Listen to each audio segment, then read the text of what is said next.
Tesla stationary storage is getting bigger every day, except, well, if you read some of the headlines, you'll think it's all doom and gloom. And when I got some sadness induced by the doom and gloom, the fudsters, the people spread fear, uncertainty about, I've gotta speak to my emotional support, Herbert. He is here from Brighton. Let's get into it. I'm Brian. Welcome to Futuraza. I appreciate that the doctor is in. It means a lot to me. We've got some very difficult times. I don't know if you know this, but last year was very good for stationary storage. Yes. This was from January 30th. Tesla deployed more than double to 31.4 gigawatt hours in 2024. It's a lot of trips to the future. Yeah. But since then, well, it's been sliding. You know, TechCrunch Has is it? reporting. Has it? Has it? Has it? Well, TechCrunch seems to think so. Tesla's energy storage business gets sucked into the company's downward spiral. So, for the second consecutive quarter, deployments of its Powerwall and Megapack have declined. In the second quarter of the year, they installed just 9.6 gigawatt hours, down 0.8 from the first quarter. It peaked in the fourth quarter of last year, a 3-month period where they had 11 gigawatt hours deployed. What is What's a going on? deployment? Yeah. Okay. Yeah. So first of all, this article purposely is looking at the negative picture. They pick and choose, right? They're cherry picking quarterly declines.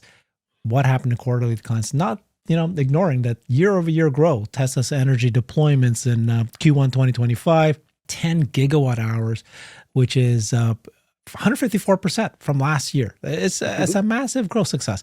But why did it fall from last quarter to Q4 to Q1? Well, these are deployments. A deployment is, subject to not just a sale, but the customer has to take delivery, has to actually plug it in, install it. And so the CFO of Tesla already came out last quarter trying to explain to people, right, in the Q2 of last year, said, okay, look, energy storage deployments is going to be very volatile. It's going to be lumpy quarter to quarter because supply chain constraints, large scale project timelines, when does things get in there? It's not, the sales have happened, but they can't recognize it until it's deployed. And so sometimes this quarter, right, the deployment wasn't, evenly out there. So don't take these quarterly numbers as some sort of industry thing or some sort of Tesla doom and gloom that this article is talking about. These are just temporary dips. I think the estimates are going to be Q3, Q4. It's all going to catch up and it's going to be tremendously a massive growth at this point. What I hear you saying is that because we're not counting deliveries, we're not counting shipments, we're not counting orders. It only counts when it's electrified and the final payment is due.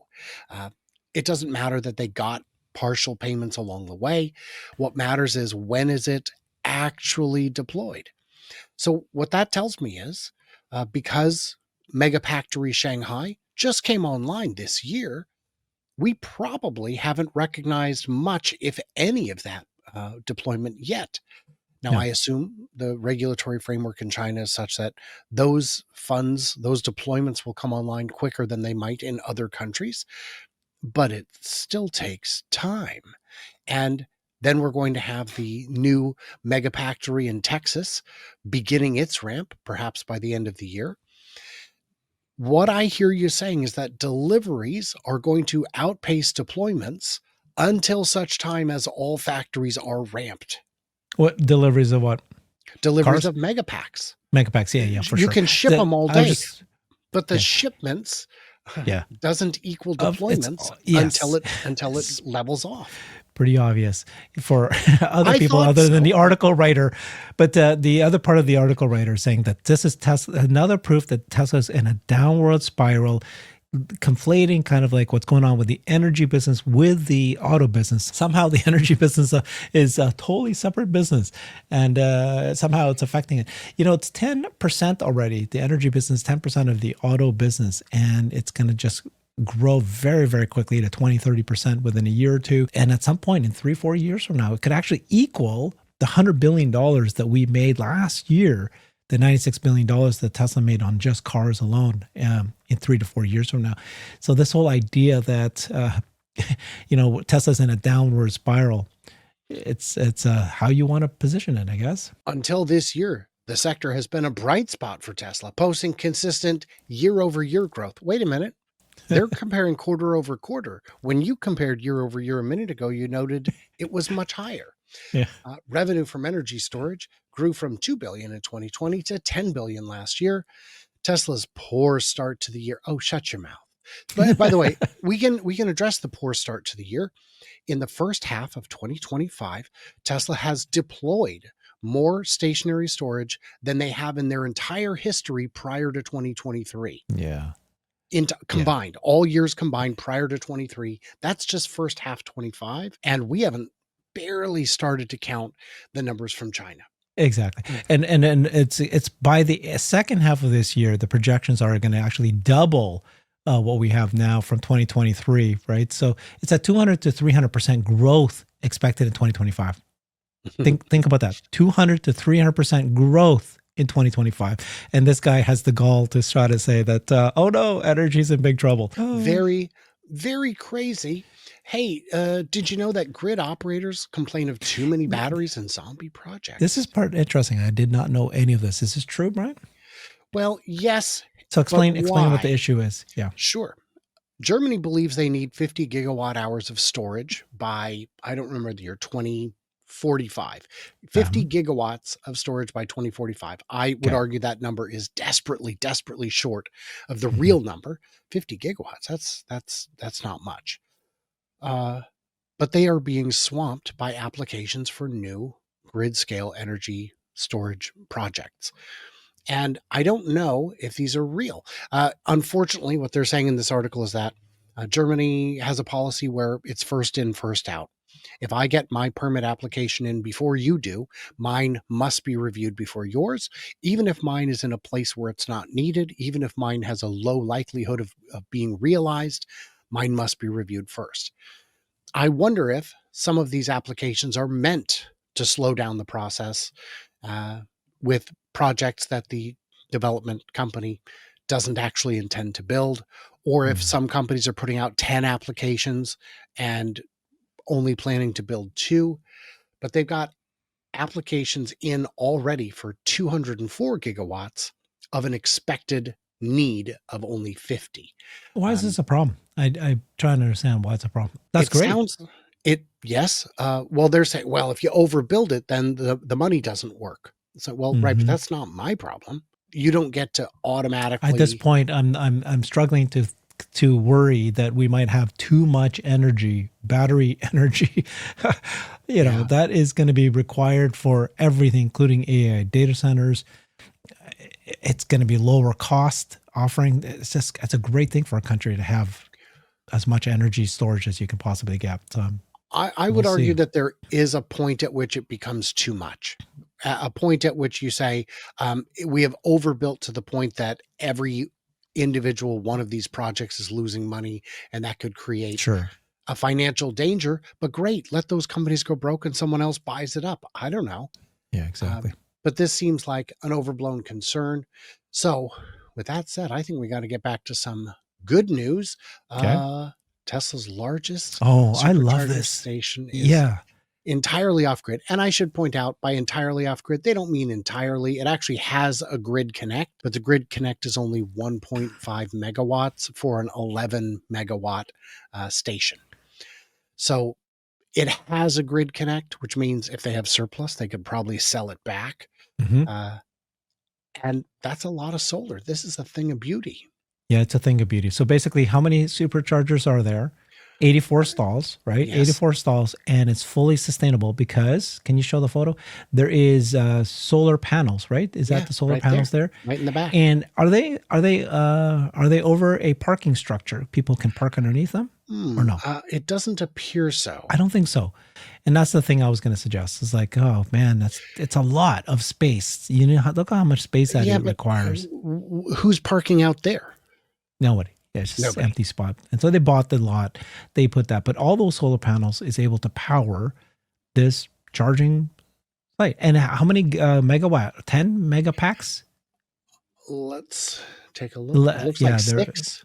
4 to, I think it's 4 expandable to, oh no, that's Oh, 2, 4, 6, 8, 10? There's Maybe 10. 8 or Yeah. 10. Yeah. Yeah. There's 10 Um, megapacks to store that solar panel. So basically, it's free juice, man. Free from the sun. You grab the yes. energy from the sun. You use it all day long, all day, literally all day long. Use Mhm. it all you want, and it's free. This is free energy. And it's standalone. It doesn't matter if something happens to any of the electric, power outlets out there, whatever. Sure. Nothing matters. If a storm takes out the power lines, this Yeah. continues to operate. I would point out that 10 megapacks is not free. It's a bit of Right. money. And But the opportunity cost was going to ask you, because the opportunity cost for them to use these megapacks here rather than oh elsewhere, yes. does that make sense? I don't know. Well, California utility rates are infamously high. I Uh, see. it is hard to find a supercharger in California that is under 50 cents a kilowatt hour.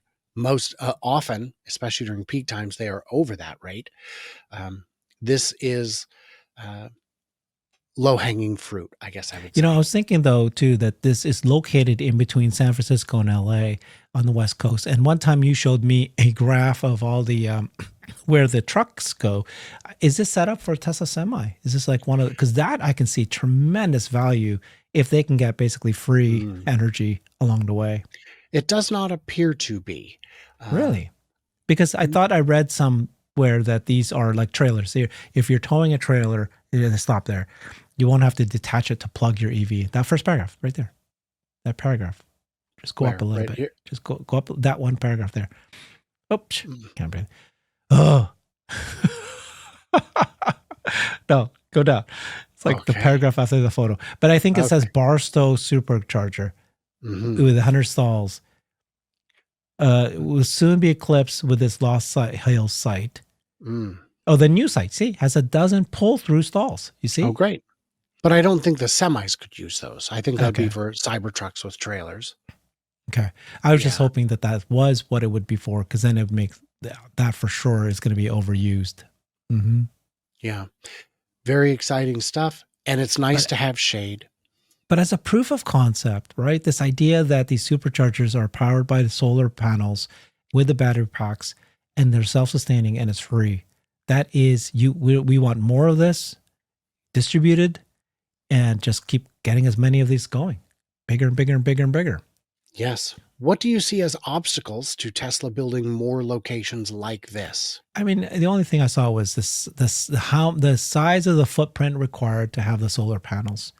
And that's why I was really hoping that they would have been like over parking structures rather than just Mhm. on the ground in farms, you know. Yes. That That's is all. a lot of land. Yeah. I cannot wait until we can get deals made with parking lots to say, look, just give us the space. We'll let you have the shade. Give us the sun, and we'll give you the shade, but we're going to take the juice. I think that would be an expensive prospect, and the real trick is something like this where there's no Mm-hmm. neighbors to worry about, no second interests to worry about. I think it can be a lot easier to build out and deploy than if you have all those other concerns you're trying to juggle. This is massive. This is the largest one, right? 84 stalls, 168 superchargers. 168 superchargers. Yeah, That's a lot. that's a lot. That's a lot. This is in Lost Hills, California. I think another obstacle to this is finding a heavily used corridor where there is land that you can use is tricky because a lot of the Yeah. heavily used corridors are already thoroughly developed, uh, but clearly not here. Very exciting stuff. I love it. Yeah. I love it. I More love and it. more. I want more of this. More. Well, you will have it, but you must wait. Hey, several good things come to those who wait. Guys, in the comments, what did we miss? What did we misunderstand? Leave it. I beg of you, please. Won't you leave it? Like, subscribe, head over to Herbert's channel, see what makes you brighter. For me, it's just all the Herbert 24/7. It's all the guests, not me. Yeah. You. It's both. It's both. And to everybody else, stay tuned, stay juicy, and I cannot wait to hear from you clever robots on the flippity flop.